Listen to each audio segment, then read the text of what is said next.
Hi friends, welcome back to our channel. 7ാം ക്ലാസ്സിലെ കൂട്ടുകാരുടെ സോഷ്യൽ സയൻസിലെ ഓണപരീക്ഷയ്ക്ക് വരാൻ സാധ്യതയുള്ള കുറച്ച് ഇമ്പോർട്ടൻറ്റ് ചോദ്യങ്ങളും അതുപോലെ തന്നെ അതിൻ്റെ ഉത്തരങ്ങളുമാണ് നോക്കുന്നത്. അപ്പോൾ ഷുവർ ക്വസ്റ്റ്യൻസ് ആണിത്. അപ്പോൾ ഇതെന്തായാലും കൂട്ടുകാർ പഠിച്ചിട്ട് വേണം എക്സാമിന് പോകാൻ. അപ്പോൾ നമുക്ക് ഏതൊക്കെയാണ് ചോദ്യങ്ങളെന്ന് നോക്കാം. ഒന്നാമത്തേത്, ഒന്നാം പാനിപത്ത് യുദ്ധം എന്നാൽ എന്ത്? ഉത്തരം, ലോധി വംശത്തിലെ അവസാനത്തെ ഭരണാധികാരിയായ ഇബ്രാഹിം ലോധിയും കാബൂളിലെ ഭരണാധികാരിയായിരുന്ന ബാബറും 1526 ഹരിയാനയിലെ പാനിപ്പത്തിൽ വെച്ച് ഏറ്റുമുട്ടി. ഒന്നാം പാനിപ്പത്ത് യുദ്ധം എന്നാണിത് അറിയപ്പെടുന്നത്. ഈ യുദ്ധ വിജയത്തിലൂടെയാണ് ബാബർ ഇന്ത്യയിൽ മുഗൾ ഭരണം സ്ഥാപിച്ചത്. അപ്പോൾ ഇതാണ് ഒന്നാം പാനിപ്പത്ത് യുദ്ധം എന്ന് പറയുന്നത്. ഇനി അടുത്ത ചോദ്യം, മുഗളന്മാരുടെ മൻസബ്ദാരി സമ്പ്രദായത്തെക്കുറിച്ചൊരു കുറിപ്പെഴുതുക. അപ്പോൾ നമുക്കറിയുന്നതാണ് മുഗൾ കാലഘട്ടത്തിൽ എന്താണ് മൻസബ്ദാരി സിസ്റ്റം ഉണ്ടായിരുന്നു, സമ്പ്രദായം ഉണ്ടായിരുന്നു. അപ്പോൾ അതിനെക്കുറിച്ചൊരു കുറിപ്പ് എഴുതാനാണ്. അപ്പോൾ എങ്ങനെ നമുക്ക് എഴുതാം? മുഗൾ കാലഘട്ടത്തിൽ രാജ്യം വിപുലമാക്കുന്നതിനും വിസ്തൃതമാക്കുന്നതിനും രാജ്യം നിലനിർത്തുന്നതിനും ശക്തമായ സൈന്യം ആവശ്യമായിരുന്നു. ഇതിനുവേണ്ടി അക്ബർ നടപ്പിലാക്കിയ സൈനിക സമ്പ്രദായമാണ് മൻസബ്ദാരി. ഈ സമ്പ്രദായം അനുസരിച്ച് ഓരോ ഉദ്യോഗസ്ഥൻ്റെയും കീഴിൽ ഒരു സൈനിക വ്യൂഹം ഉണ്ടായിരിക്കും. ഓരോ ഉദ്യോഗസ്ഥനും നിലനിർത്തേണ്ട കുതിരപ്പടയാളികളുടെ എണ്ണത്തെയാണ് മൻസബ് എന്ന പദവി സൂചിപ്പിക്കുന്നത്. നിലനിർത്തേണ്ട സൈനികരുടെ എണ്ണത്തിന് അനുസരിച്ചായിരിക്കും മൻസബ്ദാരികളുടെ പദവി നിശ്ചയിക്കുന്നത്. അപ്പോൾ ഇത് നിങ്ങൾ എഴുതുക. അതുപോലെ തന്നെ നിങ്ങൾക്ക് പെട്ടെന്ന് കിട്ടുന്നില്ലെങ്കിൽ നിങ്ങൾ ആരാണിത് കൊണ്ടുവന്നത് അതിനെക്കുറിച്ചിട്ട് അറിയുമെങ്കിൽ അതും എഴുതിയാൽ നിങ്ങൾക്ക് മാർക്ക് കിട്ടുന്നതാണ്. ഇനി മൂന്നാമത്തെ ചോദ്യം എന്ന് പറയുന്നത്, മുഗൾ ഭരണരീതിയെക്കുറിച്ചൊരു കുറിപ്പ് തയ്യാറാക്കുക. ടെക്സ്റ്റ് ബുക്കിൽ മുഗൾ കാലഘട്ടത്തെക്കുറിച്ചൊക്കെ വളരെ വിശദീകരിച്ച് കൊടുത്തിട്ടുണ്ട്. അപ്പോൾ അതിൽ മുഗൾ ഭരണരീതിയെ കുറിച്ചിട്ടാണ് പറയുന്നത്. എങ്ങനെയാണ്? മുഗൾ ഭരണത്തിൽ അക്ബറിൻ്റെ കാലത്താണ് ഒരു ഭരണഘടനക്രമം ഫലപ്രദമായി രൂപപ്പെടുത്തിയത്.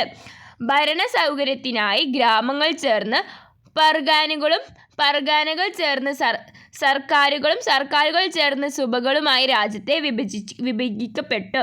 രാജ്യത്തിൻ്റെ പരമാധികാരിയും സർവ്വസൈന്യാധികാരിയും നിയമനിർമ്മാതാവും അന്തിമന്യായപ്രതിയും ചക്രവർത്തിയായിരുന്നു.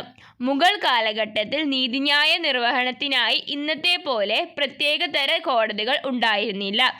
തദ്ദേശീയായ മതപണ്ഡിതരാണ്, അതായത് ഖാസിമാർ, തർക്കങ്ങളിൽ അന്വേഷണം നടത്തി തീർപ്പ് കൽപ്പിച്ചിരുന്നത്.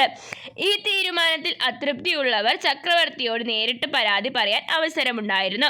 അപ്പോൾ ഇതിൽ ഏതെങ്കിലും ഒരു 4 പോയിന്റൊക്കെ കൂട്ടുകാർ പഠിച്ചു വെക്കണം. ഇനി അടുത്ത ചോദ്യം എന്ന് പറയുന്നത് നാലാമത്തേത്, മുഗൾ കാലഘട്ടത്തിലെ സാമൂഹ്യ സാമ്പത്തിക സ്ഥിതിയെക്കുറിച്ചൊരു കുറിപ്പ് തയ്യാറാക്കുക. അപ്പോൾ നമുക്കിപ്പോൾ ഈ ചോദ്യങ്ങളിൽ നിന്ന് മനസ്സിലായി മുഗൾ കാലഘട്ടം എന്ന് പറയുന്നത് കുറച്ച് ഇമ്പോർട്ടൻ്റ് ആയിട്ടുള്ളതാണ്, അതായത് പരീക്ഷയ്ക്കൊക്കെ വരാൻ സാധ്യതയുള്ളതാണ്. അപ്പോൾ അത് കൂട്ടുകാർ പഠിക്കുമ്പോൾ കുറച്ച് ശ്രദ്ധിച്ച് പഠിക്കാൻ ശ്രദ്ധിക്കണം അതിലെ ചോദ്യങ്ങളൊക്കെ. അപ്പോൾ ഇവിടെ മുഗൾ കാലഘട്ടത്തിലെ സാമൂഹ്യ സാമ്പത്തിക സ്ഥിതിയെ കുറിച്ചിട്ട് ഒരു കുറിപ്പ് എഴുതാനാണ് പറഞ്ഞിട്ടുള്ളത്. അപ്പോൾ നമുക്ക് എന്ത് എഴുതാം? ഫ്യൂഡൽ സാമൂഹ്യ വ്യവസ്ഥയായിരുന്നു മുഗൾ ഭരണകാലത്ത് നിലനിന്നിരുന്നത്. സമൂഹം പല തട്ടുകളായി വിഭജിക്കപ്പെട്ടിരുന്നു.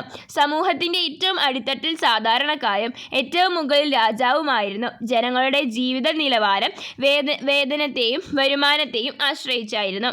ജനങ്ങളിൽ ഭൂരിഭാഗവും കർഷകരായിരുന്നു. അവർക്കിടയിൽ ജാതി വ്യവസ്ഥ നിലനിന്നിരുന്നു. അപ്പോൾ ഇതൊക്കെ നമുക്ക് അന്നത്തെ സാമൂഹ്യ സാമ്പത്തിക സ്ഥിതിയെക്കുറിച്ച് നമുക്ക് എഴുതാവുന്നതാണ്.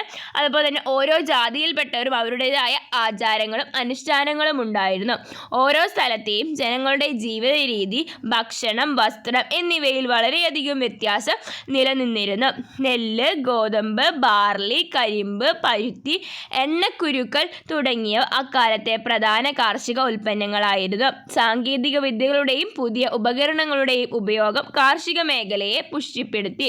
ജലസേചനത്തിനായി പേർഷ്യൻ ചക്രവും കനാലുകളും വ്യാപകമായി ഉപയോഗപ്പെടുത്തിയിരുന്നു. അപ്പോൾ ഇതിൽ നിങ്ങൾക്ക് കൂട്ടുകാർക്ക് എളുപ്പം പഠിക്കാൻ പറ്റുന്ന കുറച്ച് പോയിന്റുകൾ ഇതിൽ നിന്ന് പഠിക്കാൻ ശ്രദ്ധിക്കണം. അടുത്ത ചോദ്യം എന്ന് പറയുന്നത്, എന്താണ് ഭക്തി പ്രസ്ഥാനം എന്താണ്? ദൈവത്തിന് സമ്പൂർണ്ണമായി ജീവിതം സ്വയം സമർപ്പിക്കുന്നതിനെയാണ് ഭക്തി എന്ന് പറയുന്നത്. ഭക്തിയെ അടിസ്ഥാനമാക്കി ഉയർന്നു വന്ന ആശയങ്ങളും പ്രവർത്തനങ്ങളുമാണ് ഭക്തി പ്രസ്ഥാനം. അതായത് ഭക്തിയെ അടിസ്ഥാനമാക്കി അടിസ്ഥാനമാക്കിയിട്ട് ഉയർന്നു വന്നിട്ടുള്ള ആശയങ്ങളും പ്രവർത്തനങ്ങളുമാണ് എന്ത് ഭക്തി പ്രസ്ഥാനം എന്നറിയപ്പെടുന്നത്. അടുത്തത് ആഴ്വന്മാരും നായന്മാരും തമ്മിലുള്ള നായന്മാരും ആരായിരുന്നു എന്നാണ് പറയുന്നത്. ഇഷ്ടദൈവത്തോടുള്ള അചഞ്ചലമായ ഭക്തിയെ സൂചിപ്പിക്കുന്ന ഗീതങ്ങളും കീർത്തനങ്ങളും രചിച്ചിരുന്ന ഭക്തകവികൾ ദക്ഷിണേന്ത്യയിൽ ജീവിച്ചിരുന്നു.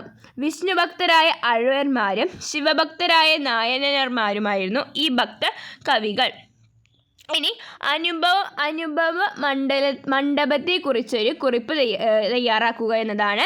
അതായത് അനുഭവ മണ്ഡപം എന്താണ്? 12-ാം നൂറ്റാണ്ടിൽ ഗസവണ്ണ സ്ഥാപിച്ച ആത്മീയ ചർച്ചാവേദിയാണ് അനുഭവ മണ്ഡപം. അല്ലമപ്രഭു, അക്ക മഹാദേവി എന്നിവർ അനുഭവ മണ്ഡപത്തിലെ ചർച്ചകൾക്ക് നേതൃത്വം നൽകിയിരുന്നു. ജാതി, ലിംഗ വിവേചനം എന്നിവ പരിഗണിക്കാതെ എല്ലാവർക്കും ചർച്ചകളിൽ പങ്കെടുക്കാൻ അവസരം ലഭിച്ചിരുന്നു. ആത്മീയ ചർച്ചകൾക്കും അറിവ് പുതുക്കലിനുമായിട്ടാണ് ജനങ്ങൾ അനുഭവ മണ്ഡപത്തിൽ എത്തിയിരുന്നത്. ചർച്ചയിൽ ഉയർന്നു വന്ന ആശയങ്ങളെ വചനങ്ങൾ എന്ന പേരിൽ ജനങ്ങളിലേക്ക് പകർന്നു നൽകി. അപ്പോൾ ഏതെങ്കിലും കുറച്ച് പോയിന്റുകൾ അതിൽ പഠിക്കുക. വീരശൈവ പ്രസ്ഥാനത്തിൻ്റെ പ്രധാന പ്രവർത്തനങ്ങൾ എന്തെല്ലാമായിരുന്നു? ബ്രാഹ്മണ മേധാവിത്വത്തെയും വേദങ്ങളുടെയും പ്രാമാണികതയും ചോദ്യം ചെയ്തു. ജാതി വിവേചനത്തിനും സ്ത്രീ വിവേചനത്തിനുമെതിരെ ജനങ്ങളെ ബോധവൽക്കരിച്ചു.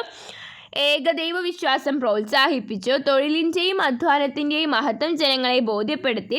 ശൈശവ വിവാഹത്തെ എതിർക്കുകയും പ്രായപൂർത്തി വിവാഹം, വിധവ പുനർവിവാഹം എന്നിവ പ്രോത്സാഹിപ്പിക്കുകയും ചെയ്തു. അപ്പോൾ ഇതൊക്കെ പോയിന്റുകളിൽ ഏതെങ്കിലും നിങ്ങൾക്ക് കിട്ടുന്ന പോയിന്റുകൾ മാത്രം പഠിച്ചാൽ മതി, എല്ലാം പഠിക്കണമെന്നില്ല. 9-ാമത്തേത് ഇന്ത്യൻ സ്വാതന്ത്ര്യ സമരമാണ് നമ്മുടെ ഭരണഘടനയുടെ അടിത്തറയായി മാറിയത്. വിലയിരുത്തുക. അപ്പോൾ എന്താണ് വിലയിരുത്താനും പറഞ്ഞിട്ടുള്ളൊരു ചോദ്യമാണ്. 1857 ഒന്നാം സ്വാതന്ത്ര്യ സമരം ജനങ്ങൾക്കിടയിൽ മതസൗഹാർദ്ദത്തിലൂന്നിയ ദേശീയ ബോധം വളർത്തുന്നതിന് സഹായകമായി. 1885 രൂപീകൃതമായ ഇന്ത്യൻ നാഷണൽ കോൺഗ്രസ് ജാതിമത പ്രാദേശിക ചിന്തകൾക്കതീതമായി ജനങ്ങൾക്കിടയിൽ ദേശീയ ബോധം വളർത്താൻ സഹായകമായി. വിദേശ ഭരണം അവസാനിപ്പിക്കുക എന്നത് മാത്രമല്ല, മെച്ചപ്പെട്ട സാമൂഹ്യ രാഷ്ട്രീയ ജീവിതം ഓരോ ഇന്ത്യക്കാരനും ഉറപ്പാക്കുക എന്നതും സ്വാതന്ത്ര്യ സമര പ്രസ്ഥാനത്തിൻ്റെ പ്രധാന ലക്ഷ്യങ്ങളിൽ ഒന്നായിരുന്നു. ഗാന്ധിജിയുടെ സ്വാധീനം സാമൂഹ്യനീതിയിൽ അധിഷ്ഠിതമായ ജനാധിപത്യം എന്ന ആവശ്യം ശക്തമാക്കി.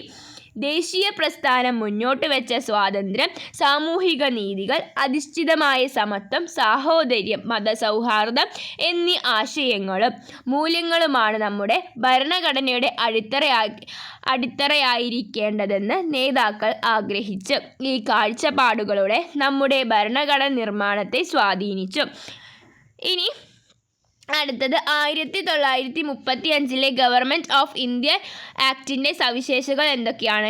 ഗവൺമെൻറ് ഓഫ് ഇന്ത്യ ആക്ടിൻ്റെ സവിശേഷതകൾ എന്തൊക്കെയാണെന്നാണ് പറഞ്ഞിട്ടുള്ളത്. 6 പ്രാവിശ്യകൾ ദീപമണ്ഡല സഭകൾ, 321 വിഭാഗങ്ങളും 10 പട്ടികകളും, കേന്ദ്രത്തിൽ ദീപമണ്ഡല സഭ, ദുർബല വിഭാഗങ്ങൾ, സ്ത്രീകൾ, തൊഴിലാളികൾ എന്നിവർക്ക് പ്രത്യേക മണ്ഡലങ്ങൾ, കേന്ദ്രത്തിനും അന്നത്തെ പ്രാവിശ്യർക്കും അധികാരം വിഭജിച്ചു. ഇന്ത്യൻ ഭരണഘടന നിലവിൽ വന്നപ്പോൾ എത്ര ഭാഗങ്ങളും അനുച്ഛേദങ്ങളും പട്ടികയിൽ ഉണ്ടായിരുന്നു? എത്ര ഭാഗങ്ങളും അനുച്ഛേദങ്ങളുമാണ്? 1950 ജനുവരി 26 നിലവിൽ വന്ന നമ്മുടെ ഭരണഘടനയിൽ 22 ഭാഗങ്ങളും 395 അനുച്ഛേദങ്ങളും 8 പട്ടികകളും ഉണ്ടായിരുന്നു. അപ്പോൾ വർഷം എഴുതിയിട്ടില്ലെങ്കിലും നമ്മൾ എത്ര ഭാഗം 22 എന്നും 395 അനുച്ഛേദങ്ങളും എന്ന് എഴുതിയാലും നിങ്ങൾക്ക് ഉത്തരത്തിന് മാർക്ക് ലഭിക്കുന്നതാണ്. അപ്പോൾ ഇത്രയുമായിരുന്നു നമുക്ക് സോഷ്യൽ സയൻസിൻ്റെ ഇമ്പോർട്ടൻ്റ് ആയിട്ടുള്ള ക്വസ്റ്റ്യൻസ് എന്ന് പറയുന്നത്. അപ്പോൾ നിങ്ങൾക്ക് ഇതെല്ലാം യൂസ്ഫുൾ ആയെന്ന് വിചാരിക്കുന്നു. Thanks for watching.